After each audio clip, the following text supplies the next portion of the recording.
Dictation 100 शब्द प्रति minute start होगा 5 सेकंड बाद।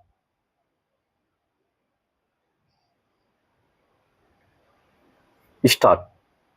देश के राजनीतिक परिदृश्य में एक दल को छोड़कर दूसरे में शामिल होने को लोकतांत्रिक अधिकार के तौर पर देखा जाता है, मगर सच यह भी है कि जब जनप्रतिनिधियों ने सिद्धांतों के बजाय सुविधा के मुताबिक पार्टी बदलने को एक आम चलन बनाना शुरू कर दिया, तब इस पर लगाम लगाने की जरूरत पड़ी और इसी क्रम में दल बदल विरोधी कानून अस्तित्व में आया।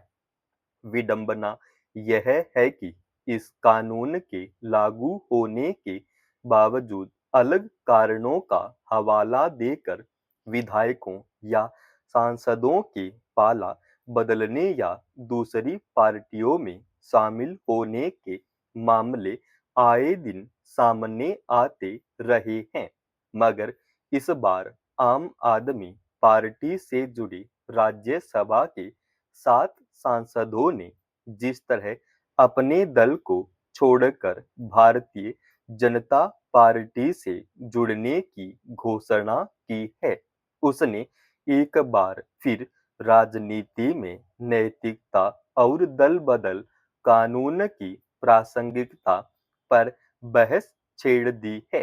गौरतलब है कि राज्यसभा में आपके 10 सांसद थे, उनमें से राघव चड्ढा सहित 7 सांसदों ने पार्टी छोड़ दी। उनका मानना है कि चूंकि अलग होने वाले सांसदों की संख्या 2/3 की कसौटी पर पूरी है, इसलिए दल बदल विरोधी कानून के तहत यह गलत नहीं है। संभव है कि आप छोड़कर भाजपा में शामिल होने वाले इन नेताओं के लिए सिर्फ कानून के प्रावधानों पर खरा उतरना ही किसी कार्रवाई से बचने के लिए काफी है, लेकिन सवाल है कि क्या केवल तकनीकी तौर पर सही होकर ही खुद को नैतिकता की कसौटी पर भी उचित मान लिया जा सकता है। यों आम आदमी पार्टी की ओर से संबंधित 7 सांसदों को अयोग्य घोषित करने की मांग करने की बात कही गई है। हवाला यह दिया गया है कि दल बदल कानून में राज्यसभा और लोकसभा में किसी भी प्रकार का विभाजन या गुटबंदी करने पर स्पष्ट तौर पर मनाही की गई है, भले ही वहां 2/3 बहुमत हो।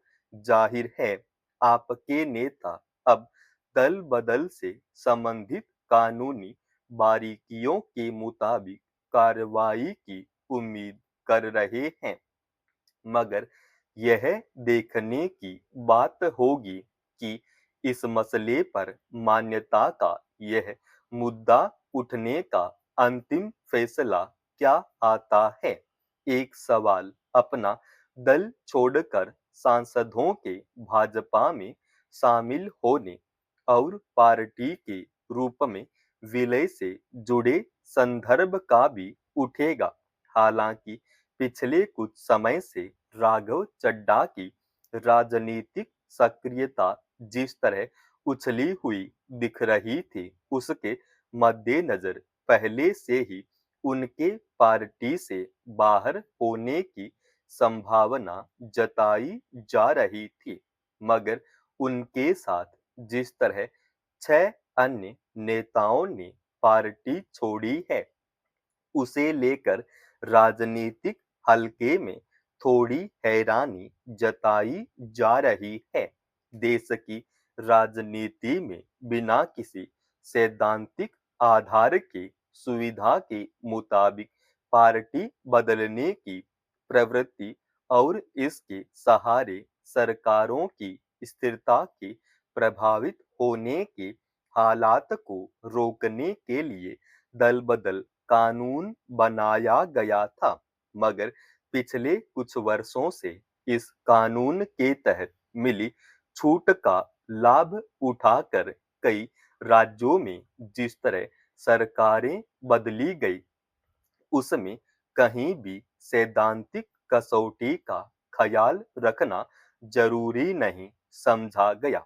ऐसे अनेक मामले आए जिनमें सिर्फ परिस्थितियों का लाभ उठाने के लिए विचारधारात्मक प्रतिबद्धता के सवाल को दरकिनार कर दिया गया, और ऐसे नेताओं के लिए दल बदल कानून कोई बाधा नहीं बना। इसी क्रम में आपके 7 सांसदों के भाजपा में शामिल होने से फिर यह सवाल उठा है कि आखिर दल बदल कानून की प्रासंगिकता क्या रह गई है। महानगरों से लेकर छोटे कस्बों तक में दूषित हवा के साथ साथ ध्वनि प्रदूषण भी एक गंभीर समस्या बनती जा रही है। विभिन्न अध्ययन रपटों में यह बात सामने आई है कि ज्यादातर बड़े शहरों में शोर का स्तर तय मानकों से काफी अधिक है। इसका मानव स्वास्थ्य पर गहरा प्रभाव पड़ता है, और बहरापन, उच्च रक्तचाप, हृदय रोग, नींद की कमी तथा मानसिक तनाव जैसी समस्याएं पैदा हो सकती हैं। इसी के मद्देनजर हाल में दिल्ली प्रदूषण नियंत्रण समिति ने राष्ट्रीय राजधानी में नियमों को सख्ती से लागू करने के लिए एक मानक संचालन प्रक्रिया शुरू की है। इसके तहत शिकायतों पर समयबद्ध कार्रवाई, उचित निगरानी और जुर्माना अनिवार्य कर दिया गया है। मगर सवाल है कि क्या कागजों में कड़े प्रावधान कर देने से ध्वनि प्रदूषण को रोका जा सकता है।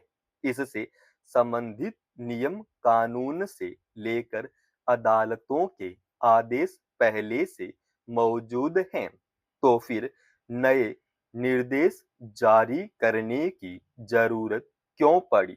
जाहिर है कार्यान्वयन में कई स्तरों पर लापरवाही बरती जा रही है। गौरतलब है कि ध्वनि प्रदूषण विनियमन और नियंत्रण नियम 2000 को पर्यावरण संरक्षण अधिनियम 1986 के तहत लागू किया गया था।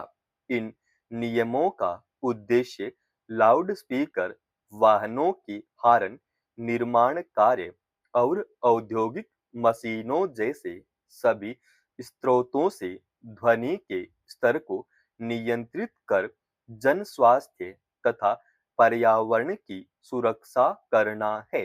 नियमों में विभिन्न क्षेत्रों के लिए दिन और रात के समय ध्वनि के मानक तय किए गए हैं, जिनमें संबंधित प्राधिकारी की पूर्व अनुमति के बिना रात 10 बजे से सुबह 6 बजे के बीच लाउडस्पीकर के उपयोग पर प्रतिबंध भी शामिल है।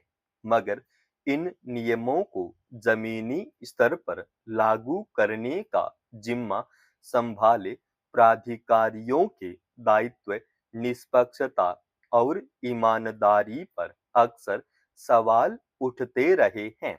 आलम यह है कि कई जगह ध्वनि प्रदूषण को मापने के लिए लगाए गए यंत्र निष्क्रिय पड़े हैं, और जहां ये यंत्र काम कर रहे हैं उनमें दर्ज आंकड़ों का भी शोर कम करने के उपायों में समुचित इस्तेमाल नहीं हो पा रहा है।